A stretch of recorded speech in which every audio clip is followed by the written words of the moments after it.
Welcome to Three Witches and a Druid podcast, a Canadian podcast about paganism in today's modern society.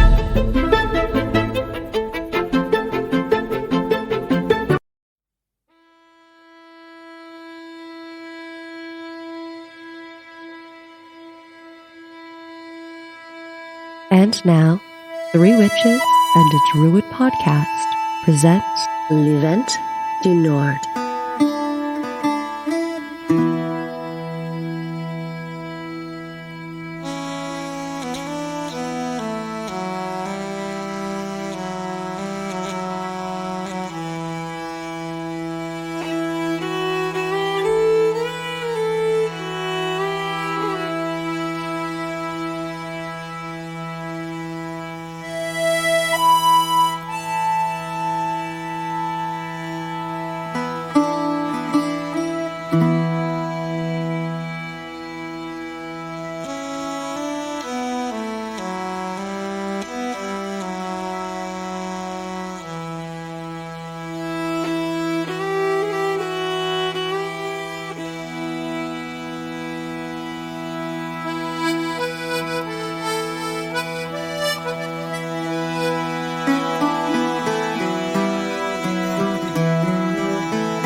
Hello, everybody, and welcome back once again to Three Witches and a Druid, where we are sitting around the coffee table enjoying some beautiful summer-inspired sangria. It's called Celebration. Thank you, Brian. Yes. I am Margot. And I am Maeve. Gwen. I am Laurence. And I'm Brian. So yeah, we're sitting around, we're drinking Celebration sangria. I was supposed to manifest our community and love into it, and instead I manifested the cat biting my ankle. But it still tastes really good. It's really delicious. We'll post the recipe. But yeah, we have a guest tonight for probably the next 3 episodes because we can't let them leave and they're stuck. So tonight's topic has been one of our most requested topics. It is Acadian witchcraft, also known as Acadian, folk magic. Yeah, so it's funny. I went for drinks with Laurence, and I mentioned the podcast at one point, and I had mentioned Acadian witchcraft, and they happened to mention, "Oh, I'm writing a book on that." So we snagged her. Yes. Yes. That is right. So we're in Nova Scotia. Now, none of us are Acadian. I'm not Acadian. I don't think my grandchildren are Acadian, so that's very cool. My grandchildren are Acadian, but I have 2 grandchildren that are Acadian, so that's very cool. And see, I don't know whether Laurence, could you tell people, because we thought we were a little local podcast and we're not, could you tell people what Acadians are? Of course. So Acadians came out to the North Americas in the early 17th century. They settled in little coastal communities, mainly around the Bay of Fundy, southern Nova Scotia, what was then known as Port Royal, and Louisbourg. So they were quite spread out over the province, and they've lived on this land in partnership with the Mi'kmaq peoples for a solid century until the British came and ruined everything. So they've had quite a footing here, and they still do to this day, a very vibrant culture. So there's quite a bit of Acadians in Cape Breton as well. Is that correct? They would be there too as well. Many of them were deported there during the deportations, along with everywhere else in the Maritimes, going down to Louisiana. But some ended up on Cape Breton and made friends with the Scots-Gaels that were there too. Okay. There's a population of them along the west coast of Newfoundland as well. Many of them during the expulsion. Some went south, some went here, some went there. But there's like a French shore in Newfoundland along the west coast. So I'm not aware of any of Acadians in PEI. Am I correct about that? They are in PEI as well. My ancestors were fled to PEI during the deportation. Okay. Yep. Yeah, so it's pretty much it's a relatively maritime concept. Is that correct? Correct. And as you just said, they got deported down to Louisiana, and that's how we have Cajuns? Correct, absolutely. Cajuns are part of our wonderful little family. However, the deportation was very traumatic. It was more than Louisiana. They were kicked out of every community along the East Coast. Some were sent back to France, some to England. They were really dispersed without a care as to what would happen to them. Right. So you'd think out of that history and all of that time and the mix, not the mixing of cultures, but the combining of lifestyles, something come from that, in a magical sense. Absolutely, especially in a little community where you don't have priests yet in North America in the 17th century. They have yet to come across.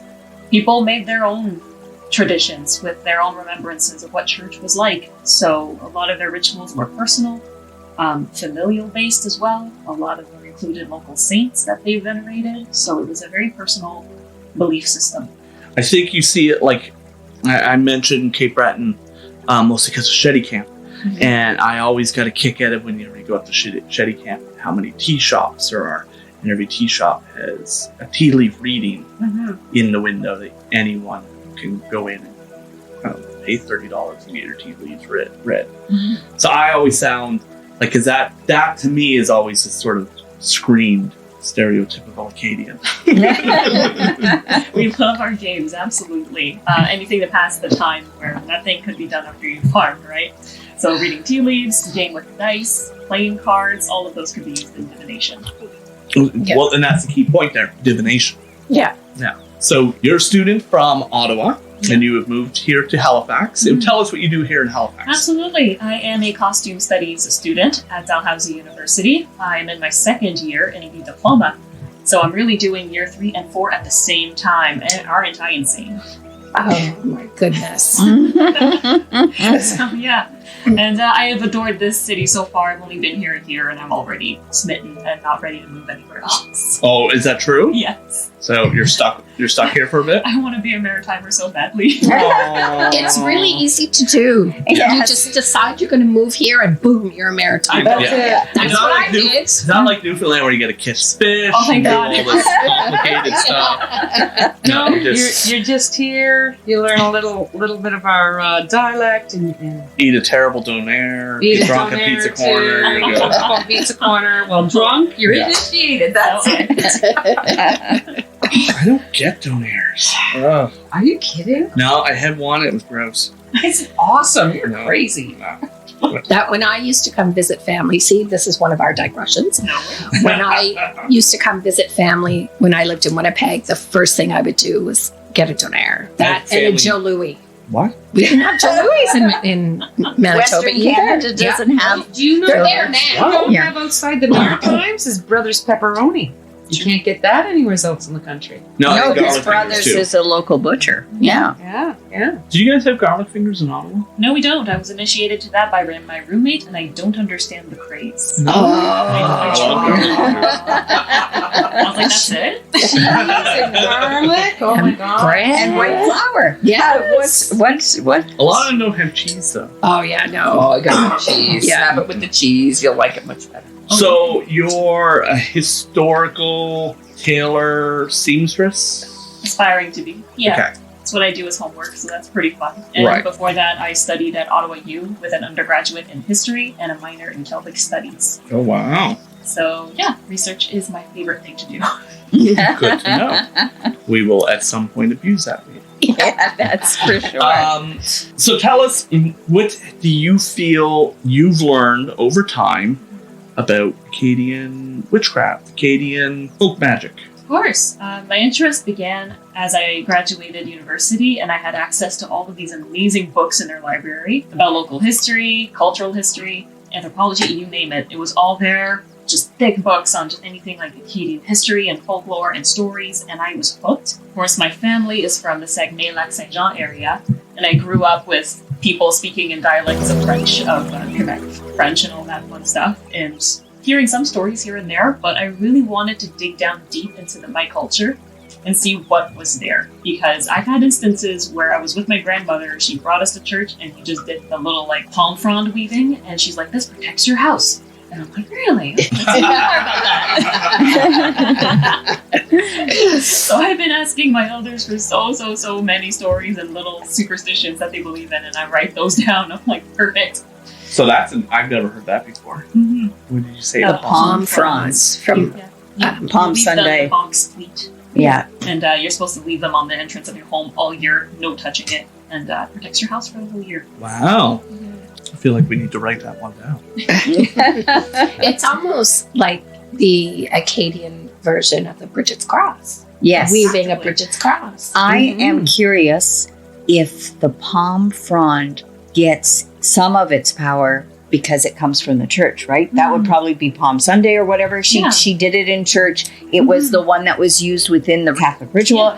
And if we just go and take some palm fronds out of the local grocery store flower supply, it may not have the same oomph as the one that went through but yes, something So to think about. Yeah, it would be again something that you would need to design a ritual around. To give it the same power, the same. But Yeah. that's the beauty, I think, of these kinds of folk traditions, because throughout the 1604 until 1650, there were maybe like 7 priests for at least 3,000 people spread out over the entire province of Nova Scotia. It was not easy to travel or go to church. Some people went to church maybe twice a year. Just out of sheer necessity, they couldn't go as often as they wanted to, so they made their own rituals at home. So it teaches the fact that, you could do blessed palm fronds yourself. They did holy water themselves. You don't need a church for that, so...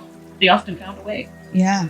Very interesting. Very cool. And I think that's great. We all need to do that. It doesn't matter if you can't think of your own personal culture as being distinct or whatever. It doesn't matter where your parents, your grandparents, your great-grandparents came from. Whatever little quirky things like that, write it down. Oh yeah, the treasure troves. Incorporate it. Yes, Yeah. even just singing a song and doing a braid, you're putting energy into. It doesn't matter where it comes from. Yeah. Sort of idea. Yeah.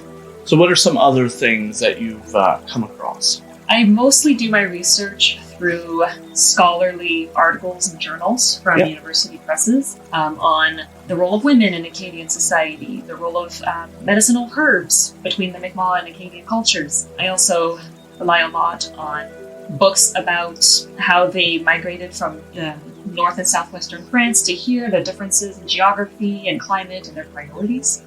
So for me, learning about Acadian culture informed me also about the land that they lived on and how they viewed that land. So it also informs my practice today in that same sense.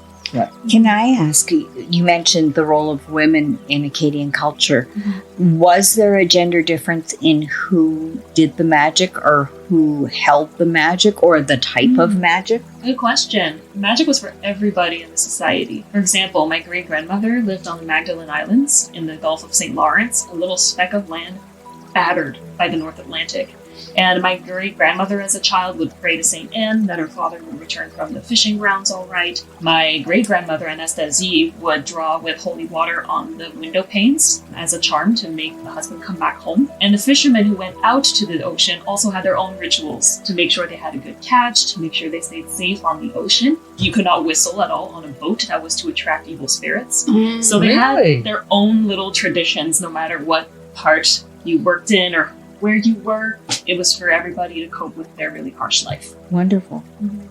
Wonderful. As you've been collecting these family anecdotes and family remembrances, have you found them echoed in the scholarly work or You bet I did. I went to a family funeral at one time last summer, and my uncle said at some point in the conversation, "Grandma can stop bleeding." And I'm like, could you elaborate on that, please? It's like, yeah, blood stoppers. They pray over the phone for someone who's called, be like, "I'm injured, can you help me?" And my grandma would pray, and the bleeding would stop. And when you look at scholarly sources of folklore, blood stoppers have been known to be in the community, to be called upon for that service. I just got chills. So it's cool when you can corroborate. Yes, very cool. Yeah. They're so fascinating.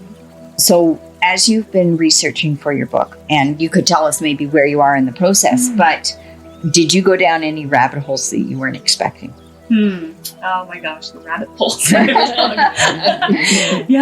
the process right now, it's a new idea that I've had to really concentrate myself on a book. I've been researching this on and off for the past 2 years. I knew I had to put it down somewhere instead of all these random notebooks. And I figured a book would be a great thing to give back to a community that's really curious about it. Rabbit hole-wise, a lot of it has to do with the stories they tell around a kitchen hearth or after a fiddling session. You get to see little characters pop up again and again in stories, like Tija or like the main hero of the story. Fairies are in there too, so you get to go down rabbit holes of mythological creatures and folklore that come from France, sometimes further into Western Europe, so you go down so many rabbit holes with this research. It's nuts. Can you elaborate on their concept of fairies? Absolutely. In fact, there's a whole presentation that Eric Le Charité did at a pagan festival about the good fairies and French Canadian folklore. So a lot of these fairies appeared in stories where the hero had to go into the woods or some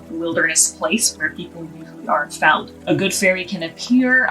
They're not very regimented. They could be over in charge of anything. Like the storyteller could say, "Oh, it's the queen of the birds," or something like that. So she's in charge of all the birds. And she gives you maybe a stick to protect yourself on your journey, and it's a magical stick. So she's there to help the hero on some days, and other days she puts obstacles in his path to make the journey harder.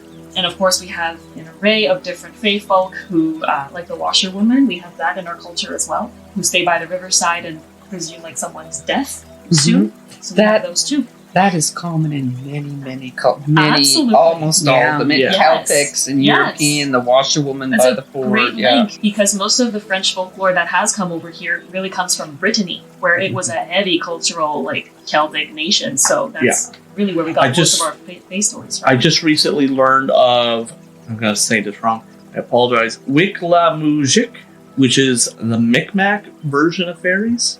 Mhm. They have there's a whole cult, like concept and culture.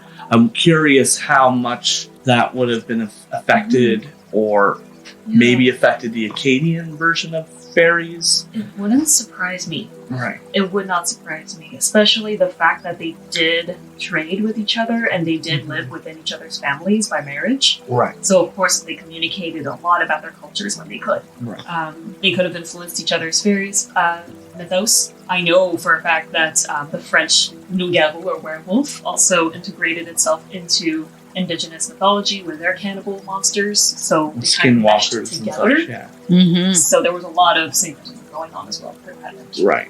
I haven't said it yet. No fairies. No, it's not. I brought it No up. fairies. I don't do fairies. No The fairies. best you can have maybe is a household like lutin that they call in French, little elves. And if you're not careful, if you have a horse, they'll ride the horse all night, put little braids in its hair, like tangles. So you have to undo them in the morning. But we live in Canada. We got house hippos, so I'll take a house hippo. Yes. No fairies. What would you consider a house hippo? A fairy? No. Why not? I would give a peanut butter crumbs as offerings. No fairies. You mentioned the scattering of the culture. Do you feel that when that happened, that each of them may have taken little parts of what they had and sort of grew upon it? Or do you think there was almost like a connection where the story still evolved together? Question. Well, because like we're talking about how the expulsion created Cajuns. Cajuns are very, very different people due to their climate, their environment, and the culture they grew up in. Absolutely. Definitely. Acadians, they did take pieces of home with them for security and comfort and love. But when you go into a new place where you're not the most favored group, arriving as a minority, a language minority on top of that, you have to adapt in certain ways. So for the Cajun well-known group that came out of the expulsion, right, they adapted themselves to the Black community there, to the Southern community there. So they really had their culture impacted by that. Right. And when you created think a new culture from that. the agricultural culture that they had here wouldn't fly in Louisiana. They would have to learn all new things, have all new ways of, marginal animal husbandry and hunter gathering and different food source, and out of food, a lot of culture and food goes together, right? Absolutely. Yeah. So that's There was in Nova Scotia 10 or 15 years ago, there was a big Acadian culture sort of reunion. Yes. Something. And apparently a lot of people came up from Louisiana and this because they knew that their families had come out of here. And that there was a lot of, they still had all common sayings and gestures. and there'd it be was all some very music that would be Yes. the same. Yeah. Well, Absolutely. Zydeco music comes out of Acadian music. Yeah. So very interesting. It's for John the Baptist is has his day on the 24th, and Christ has his day on the 25th, exactly 6 months apart. Yeah. Oh, I never put that together. Yeah, exactly. So yeah, it's little connections like that. Little connections like that, like little local festivals from France, they have a nice little pagan flavor deep down. Now, at the same time, and 100%, please correct me if I'm wrong, I'm under the impression that Acadian Catholicism or Christianity is the most, what's the term, when you have multiple gods and goddesses? A lot of saints and all Yeah, that. there's a lot of things. There's no single worship. There's multiple worships. Absolutely. Acadian religions. Why can't I think of that word? Monotheistic, Yeah, you're thinking. monotheistic. Yeah. I'm like, Not is he really having this much monotheistic. trouble with monotheism? No, shut your mouth, Gwen. No, I think we a lot of that once Protestantism hit. Yeah. The saints and Mary and things like that very much disappeared. But Mhm. regular Catholicism has it. But I imagine Acadian. Oh yeah, no, they were very attached to their saints and especially to the Virgin Mary. It was their Right. patron saint. The Stella Maris, their flag, is based off of the Virgin Mary. I was so is not their aware of that. Yeah, their anthem is a chant to Mary. So they really relied on her to be their guiding star in the ocean. And with her mother, Saint Anne, as well. She was the patron saint of French Canadians. Mm-hmm. So when they Oh, went St. Anne's College down. yeah, Saint Anne de Beaupré, like all of that has St. a Anne de link. Beaupré, yeah. Absolutely. Yeah. So I really feel like they have a lot more emphasis on like female figures in their traditions. Right, It's right. Really, I really do. wonderful to see. Yeah, the Catholic in general kept Mary, but the Acadian really kept, I think, more of their saints and this a lot have a wider variety of ways to worship. Absolutely. Yeah. Because every family had their own little chapel if they could, their own little statues, their ex votos on their property. And they pray to those regularly to ensure a fine and good catch and to return safe from the sea. So it was a very personal worship outside of the church. Because the fishermen were stuck on boats for some of the holy days. They couldn't attend church regularly, so they had to find ways to stay connected that way. And as you were saying, that first 50 odd years, there's no way they could either make it to a church or a priest could visit everybody in a regular fashion. So if you set up a personal practice, things over time get more and more personal and more family related. Yeah, that's really interesting. So it would continue down that way even as more priests became available. Absolutely. Yeah. Yeah. Because there probably wouldn't have even have been even if the priest did visit, once every 5 months, probably wasn't even a church in the town. That's right. Imagine that. Isn't that interesting? So you would say they'd have to go out to the fields or on the grass? Yeah. That is interesting. And then I'm just picturing what kind of a ritual would be to make that sacred ground, because that's a sacred ground as a concept would be a necessary concept too. So Absolutely. I mean, a fun little thing that I like to do that they did as well is on the Easter morning before the sun rises, find yourself a creek, get the water from said creek, and that becomes your holy water for the whole year. It has very curative and healing properties for the ears and the eyes, and that's what they use to bless everything in their house. So from Easter morning. Easter morning, bright and early. Bright and early. Well, it's so interesting that sort of thing, because I had a British grandmother and she lived so she was half Welsh. So there was so much folklore that she did. And when you say get that for your eyes in this, it was always May Day morning. You're supposed to go out and get the dew off the grass. We and also have that. make yourself beautiful. Yeah. It hasn't helped that much. And in fact, like the Acadians are so attached to Mary, they have a whole month for her, the month of May. So it begins with a flower procession on May 1st, and then you just concentrate on the rosary all months long and like initiate her mysteries. And it's And that's primarily Acadian tradition. it's a very French tradition in any case. Yeah. Isn't that it? Because the month of May, and sort of a Greco-Roman sort of deal, was dedicated to Maya. Yeah. And there was a flower procession and this. So a lot of these things, it was Christianity stamps were put on top of things that have been going and going and going That forever. arose out of an agricultural society. relationship to the land and to each other. Yeah. Isn't that interesting? Yeah, Christianity trademark.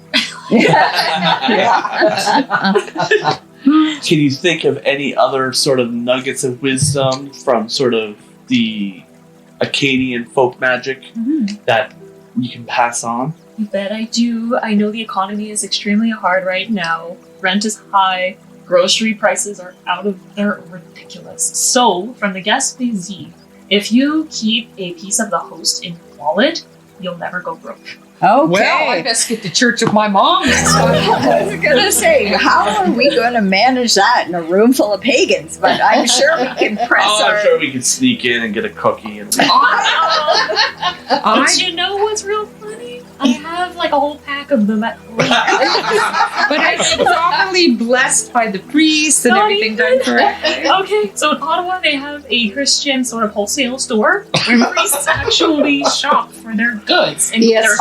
There's one in Bears Lake. Yeah. Yeah.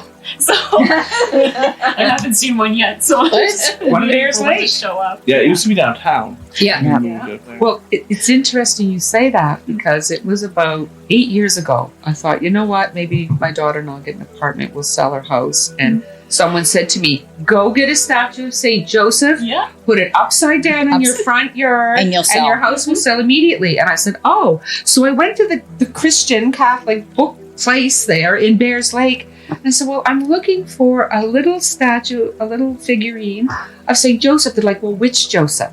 Yeah. And I thought, well, I'm just going to shot in the dark here. I said, the one that will sell your house. They said, oh, right this way. Yeah, that's a common one. Yeah, Indeed. Oh, I've exactly. never heard of such a thing. I was like, oh, I still have that statue at home. Ready to go when I you just did make not the sell decision. my house. Well, in all honesty, you don't really need a statue at the moment. At the moment, Yeah. you don't. You might need a little box, but right now, I Within think the next year, things are going to be No, nice. that's So, wonderful. a piece of the host. Well, you know what? I may have to go to church with. I do go to church with my mother my parents quite frequently when I go home because it makes my mother happy. And I have a little game. I watch on my watch how long it is until they lose me. Until they say something that I think, oh my goodness, no.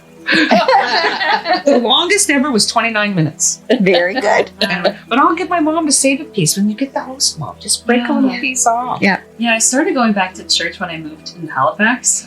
Family was like a Christmas and Easter kind of church-going folks, and even then they never really went. So I decided to do this really for myself and explore different parishes. So far, surprisingly enough, I went to an Anglican church for Good Friday. Their ritual was so heartfelt and solemn, it made me cry. I was like, Lovely. oh, wow, they've really upped their game. This is good. Lovely. Another wonderful place to go, and this is a little, not really a plug, but that I find very meaningful, is I go to the Unitarian Church often. Yes. They're very, your life and your spirit and getting through things. If you didn't want a specific dogma, they're really wonderful if you haven't been to a church. Oh, I definitely.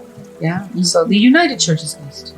Without pressing you, without judgment, without whatever, I don't want to stop up the creative flow. Where are you in the book writing process? Because I'm already That wanting was to sort of one of pre-buy. my questions was, I mean, I'm really thrilled there's a demand. As a struggling millennial, I'm like, ooh.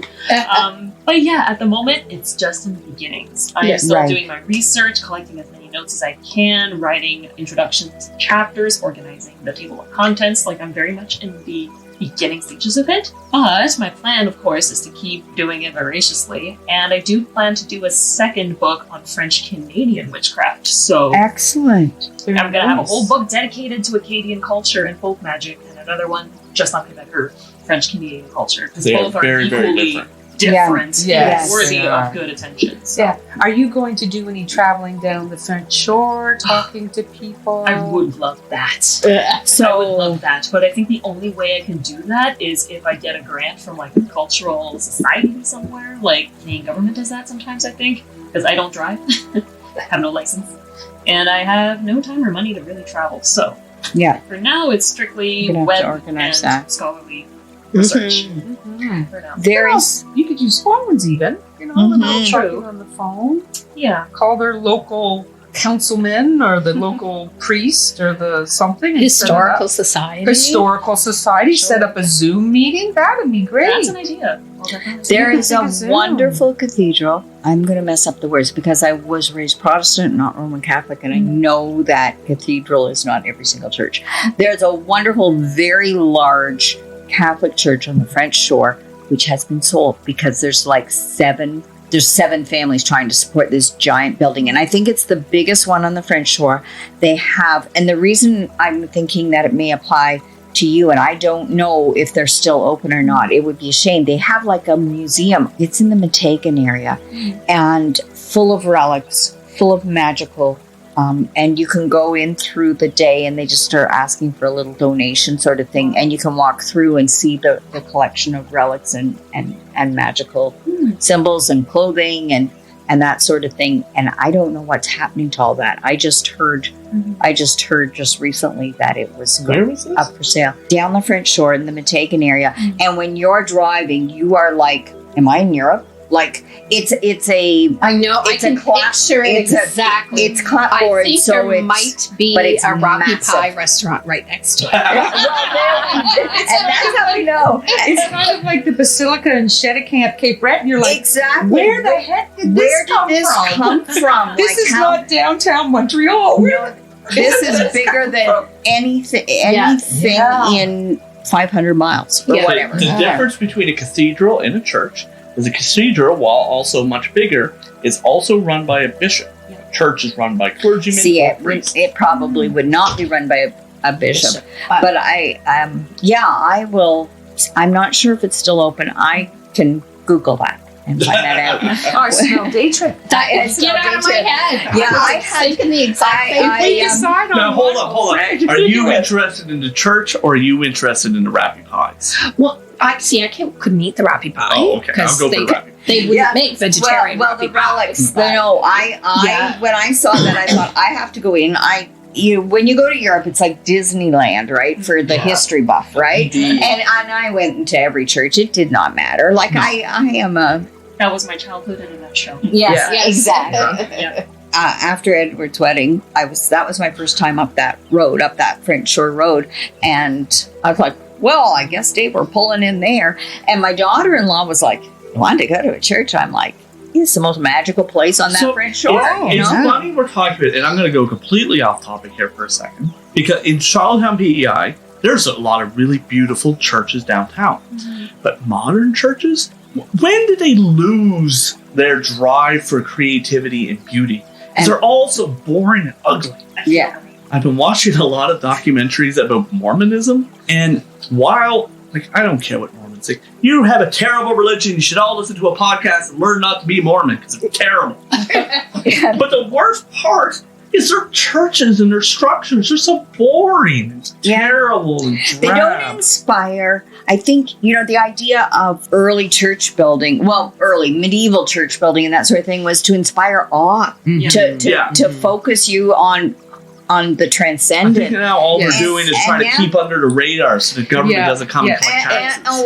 or heat it cheaply because Yeah. they're being they don't have the money to whatever. But do we have to sacrifice beauty and that which inspires awe? Yeah. Yeah. Even the windows in like the older churches and all that, a lot of the time the windows were put in memory of someone who passed away. So if that church is 100, 130 years old, it's got a lot. And I mean, they used to build them of all the dark wood. Some of these little churches in, little communities that now are basically not used are just beautiful. Well, I know in Parsboro, Wonderful. for instance, a little maritime community that's filled with artists and that sort of thing. And because of COVID, again, the prices are out of this world.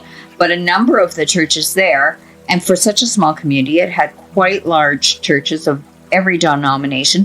You could buy it for $1. You had to have a plan.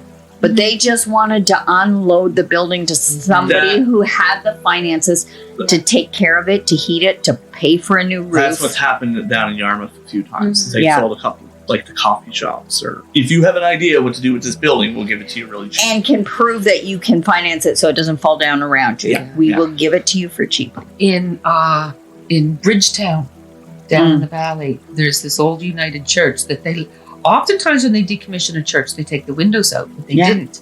And this artist named Dawn Oman bought the church, and she has her art gallery in the front, and in the back, she's left the stage. She has musical things going on. Wonderful. Art is everywhere. It's painted.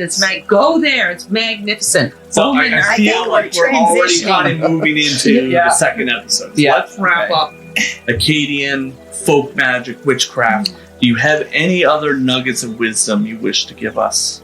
Well, for now, I would highly recommend folkloric sources for people who are interested in learning more. There's Père Anselme Chiasson, who did a lot of work keeping track of the stories and the legends people would tell at kitchen parties. You can also go to Courir le Loup-Garou, which is a blog that I found that basically has a treasure trove of folkloric spells from that region. But apart from that, just know that even if Acadians were here since 1604, do realize as well that they do have a very distinct culture. And my goal with Acadian Witchcraft, in my opinion, for my own book and all that, is to steer away from the neo-pagan lens. Oh yeah, that's fine. Yeah, just because I have this whole obsession started when I went to the archives of Canada and I found a little book called French Canadian Witchcraft by Beltane Lowen, written in 2003. And while their premise was intriguing, given that, oh yeah, French Canadians are witchy people too, and they had a bunch of proof to back it up, which I loved, they really kept solid to the Golden Dawn and the Wiccan way of doing things. Right. Which I was like, Didn't do your research to back that up. Yeah. This feels chewed in. That's not what I would like for my book. So trust that I am doing a lot of scholarly research, heavy research. So it might be a while until it's out, but it will be very worth it when it does. Please keep That us up is to date amazing. because Well, we are very excited. And I also think maybe we might need a part 2 after we take our road trip. We will call you. Coming on. Yeah, Bring you. We will bring you. Yes, that's what I mean. Like, we're going on the road trip because that's something you need to see, and we all want to see it as well. And So- rabbit hunts. And I want to ride behind. Courtiers and all of that. It's going to taste like home. Yes. Oh, so thank you so very much. Yes. This was Thank amazing. you very, very much for coming. It's been very, very interesting. Well, everyone, we've come to the end of our show, and we would like to thank everyone for listening. And if you had any comments or questions, suggestions, you can contact us on our Facebook page. And you can also give us the old star or thumbs up or whatever we do there to say that you enjoyed yourself. I want to put in a plug to ask our lovely listeners to go over to thecoast.ca and nominate us in the podcast category. We're going to crush Jordan Bonaparte. Because He's the guy who wins it every year. He has 99 podcasts. Well, that's But- really nice. because the nominations are open until July 24th, is my Yes. understanding. But go in, nominate us. We would love that. Three Witches and a Druid podcast would like to take a moment to thank our amazing Patreon supporters. Today, we shout out to Danny, Tania, Sarah, Laure, Kay, Linda, Jennifer, Highland Horde, and Larry. Without your generous support and contributions, we couldn't bring you this magical content, and we thank you for listening. Okay, so until next time, everybody, merry meet Merry part. and merry meet again. Blessed be. be. This has been Three Witches and a Druid podcast. Thanks for listening.